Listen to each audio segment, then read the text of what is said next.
शहर से दूर एक पुराना सरकारी स्कूल था, सेंट जूलियन हाई स्कूल। दिन में बच्चों की आवाज़ों से जीवंत, पर रात में इतना सुनसान कि हवा भी धीरे चलती थी। यही वो जगह थी जहां रघु, 48 साल का नाइट गार्ड, हर रात पहरा देता था। उस रात बारिश रुक चुकी थी, पर जमीन अभी भी भीगी थी।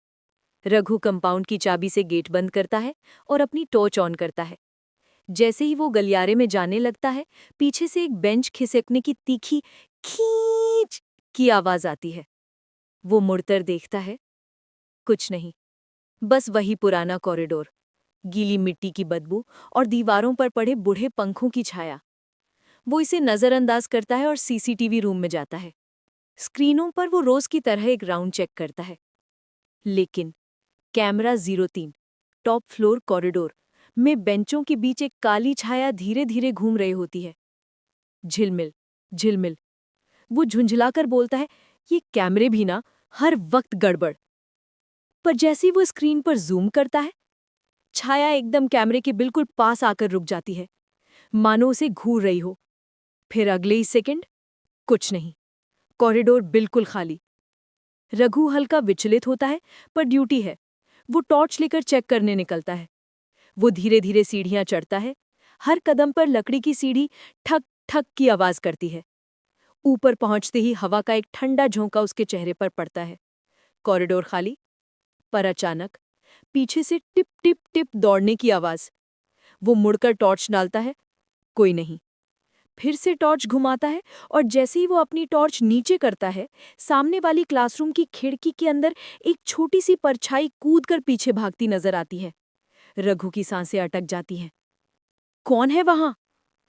वो दरवाजा खोलता है, कमरा खाली। बस ब्लैकबोर्ड पर उंगली के निशान, मानो किसी ने कुछ लिखा और मिटा दिया हो।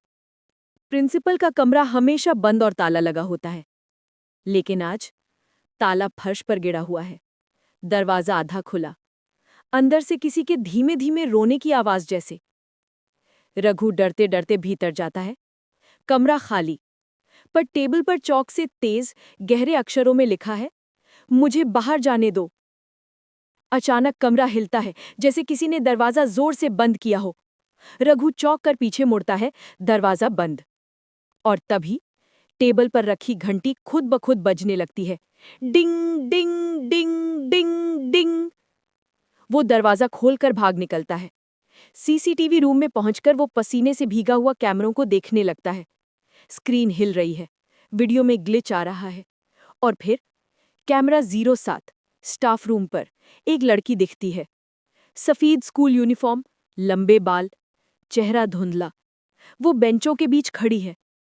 अचानक कैमरा झटके से उसकी ओर जूम करता है, बिना किसी बटन दबाए। लड़की का चेहरा स्क्रीन पर लगभग चिपक जाता है। काली आंखें, खून जैसे लाल आंसू और फटा हुआ गला। रघु चीखता है और पीछे हट जाता है। लेकिन असली डर अभी बाकी था। डर के मारे वो भागने के लिए उठता है, पर जैसे ही वो बाहर निकलने वाला होता है, स्क्रीन में उसकी पीठ दिखाई देने लगती है। Live feed. और उसकी पीठ के पीछे वही सफेद यूनिफॉर्म वाली लड़की खड़ी थी। लड़की धीरे धीरे अपना सिर टेढ़ा करती है, कान से कंधे तक पूरा झुक जाता है, और कैमरा स्क्रीन पर उसकी उंगलियां रघु की जैकेट पकड़ते हुए दिखती हैं। लेकिन रघु मुड़कर देखता है, पीछे कोई नहीं। वो घबराकर स्क्रीन को फिर देखता है।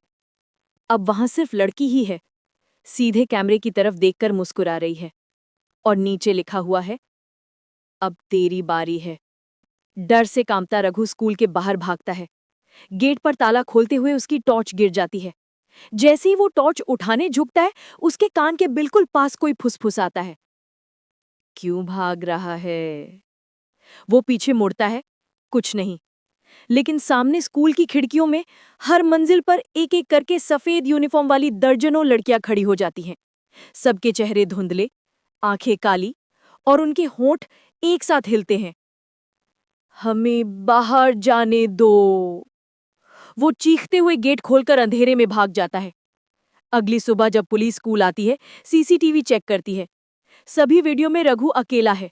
कहीं कोई लड़की, कोई छाया, कुछ भी नहीं। सिर्फ एक रिकॉर्डिंग बची है। रघु खुद प्रिंसिपल के कमरे में चौक से लिख रहा है, मुझे बाहर जाने दो। और आखिरी फुटेज में वो कैमरे की तरफ देखकर मुस्कुरा रहा होता है, ठीक उसी मुस्कान की तरह जैसे स्क्रीन पर वो भूतिया लड़की मुस्कुरा रही थी।